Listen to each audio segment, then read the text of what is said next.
السلام علیکم ورحمۃ اللہ وبرکاتہ۔ پیارے دوستو،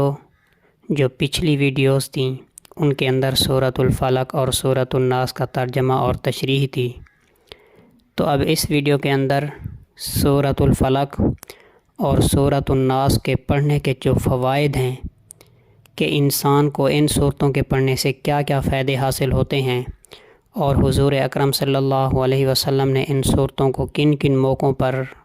ان کی تلاوت فرمائی، تو یہ ساری چیزیں آپ کے سامنے انشاءاللہ رکھنی ہیں۔ تو جو سورۃ الفلق اور سورۃ الناس ہے، کیونکہ ان کے اندر بہت ساری چیزوں سے پناہ مانگی گئی ہے، اور یہ دونوں صورتیں قل کے بعد لفظ اعوذ سے شروع ہوتی ہیں،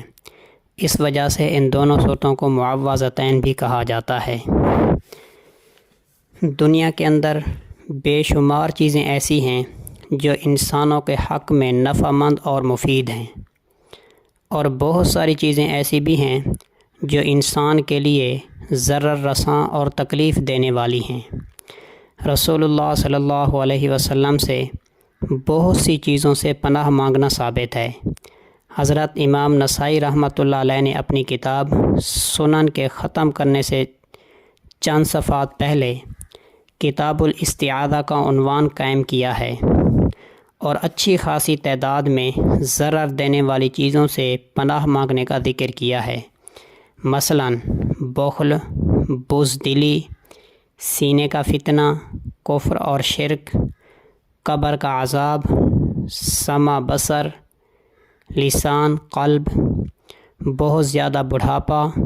عاجزی، مرض، سستی، غم، زندگی اور موت کا فتنہ، دجال کا فتنہ، تنگ دستی، ذلت، کفر، جہنم کا عذاب، خیانت، بھوک، سوء الاخلاق یعنی برے اخلاق، گمراہ ہونا، ظالم ہونا، دشمن کا غالب ہونا، دشمنوں کا خوش ہونا، بدبختی کا پا لینا، برے امراض مثلاً جنون، جذام اور برس کا لاحق ہونا، مظلوم کی بد دعا، شیاطین الجن والانس، احیاء اور اموات کا فتنہ، زمین میں دھنس جانا، اوپر سے گر پڑنا، کسی چیز کے نیچے دب جانا، غرق ہونا، جل جانا، موت کے وقت شیطان کا پچھاڑنا، جہاد میں پشت پھیر کر بھاگتے ہوئے مر جانا، کسی زہریلے جانور کے ڈسنے سے مرنا، علم کا نفع نہ دینا، دل میں خشوع نہ ہونا، نفس کا پیٹ نہ بھرنا، بد دعا کا قبول نہ ہونا، وغیرہ وغیرہ۔ یہ ساری چیزیں ایسی ہیں جن چیزوں سے حضور اکرم صلی اللہ علیہ وسلم پناہ مانگا کرتے تھے، اور مختلف دعائیں حضور اکرم صلی اللہ علیہ وسلم سے منقول تھیں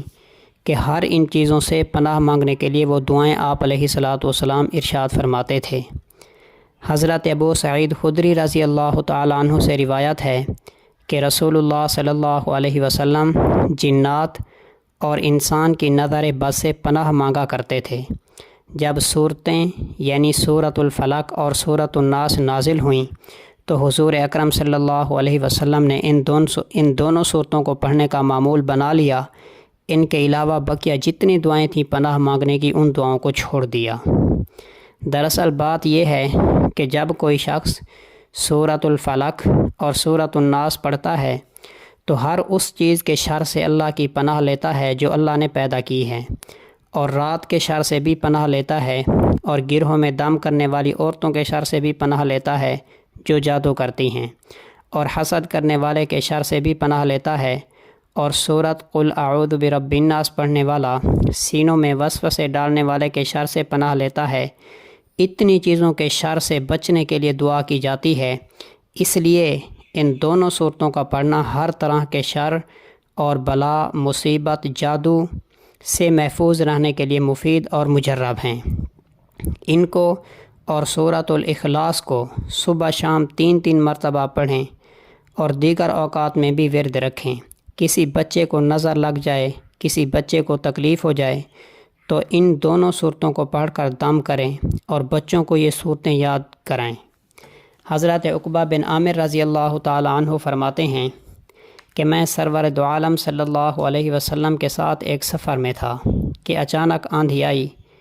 اور سخت اندھیرا ہو گیا۔ حضور اکرم صلی اللہ علیہ وسلم نے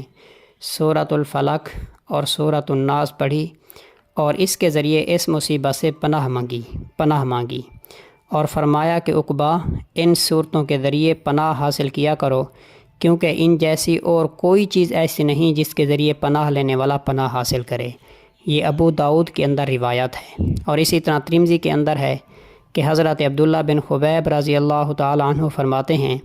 کہ ایک مرتبہ ہم ایسی رات میں جس میں بارش ہو رہی تھی اور سخت اندھیری بھی تھی، حضور اقدس صلی اللہ علیہ وسلم کو تلاش کرنے کے لیے نکلے،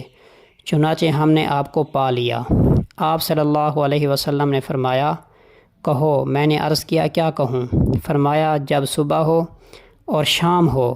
سورۃ قل هو اللہ احد اور سورۃ قل اعوذ برب الفلق اور سورۃ قل اعوذ برب الناس 3 مرتبہ پڑھ لو۔ یہ عمل کر لو گے تو ہر ایسی چیز سے حفاظت ہو جائے گی جس سے حفاظت انسان کی ضروری ہے، یعنی ہر موذی چیز اور ہر تکلیف دینے والی چیز سے محفوظ ہو جاؤ گے۔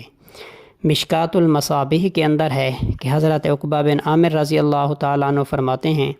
کہ ایک مرتبہ سفر میں رسول اللہ صلی اللہ علیہ وسلم نے ارشاد فرمایا، اے عقبہ، کیا میں تمہیں ایسی 2 صورتیں نہ بتاؤں جو پناہ مانگنے کے لیے سب سے بہتر صورتیں ہیں؟ پھر آپ صلی اللہ علیہ وسلم نے مجھے قل اعوذ برب الفلق اور قل اعوذ برب الناس دونوں صورتیں سکھائیں۔ آپ کو اندازہ ہوا کہ مجھے زیادہ خوشی نہیں ہوئی۔ جب فجر کی نماز کے لیے اترے تو آپ نے ان دونوں صورتوں کی تلاوت نماز میں فرمائی اور نماز سے فارغ ہو کر فرمایا، بولو اے عقبہ، تم نے کیسا دیکھا؟ یہ فرما کر آپ صلی اللہ علیہ وسلم نے ان دونوں صورتوں کی فضیلت بتائی۔ اور ایک روایت میں ہے کہ آپ صلی اللہ علیہ وسلم نے ان دونوں صورتوں کی تلاوت فرمائی اور پھر فرمایا کہ اے عقبہ، کیسا دیکھا؟ ان دونوں صورتوں کو پڑھا کرو جب سونے لگو اور جب سو کر اٹھو۔ اسی طرح بخاری شریف صفحہ نمبر 750 اور جلد 4، اس کے اندر ایک روایت ہے کہ حضرت عائشہ صدیقہ رضی اللہ تعالی عنہ بیان فرماتی ہیں کہ روزانہ رات کو جب حضور اکرم صلی اللہ علیہ وسلم بستر پر تشریف لاتے تو سورۃ قل هو اللہ احد اور سورۃ قل اعوذ برب الفلق اور سورۃ قل اعوذ برب الناس پڑھ کر دونوں ہاتھوں کی ہتھیلیوں کو ملا کر ان پر اس طرح پھونک مارتے تھے کہ کچھ تھوک بھی پھونک کے ساتھ نکل جاتا تھا۔ دونوں ہتھیلیوں کو پورے بدن پر جہاں تک ممکن ہوتا پھیر لیتے۔ یہ ہاتھ پھیرنا سر اور چہرے سے اور سامنے کے حصے سے شروع فرماتے۔ یہ عمل حضور اکرم صلی اللہ علیہ وسلم 3 مرتبہ فرماتے تھے۔ اسی طرح بخاری شریف کے اندر ہی ہے کہ حضرت عائشہ صدیقہ رضی اللہ تعالیٰ عنہ یہ بھی فرماتی ہیں کہ حضور اکرم صلی اللہ علیہ وسلم کو جب کوئی تکلیف ہوتی تو اپنے جسم پر سورۃ قل اعوذ برب الفلق اور سورۃ قل اعوذ برب الناس پڑھ کر دم کیا کرتے تھے۔ جس طرح ہر مرض میں جس سے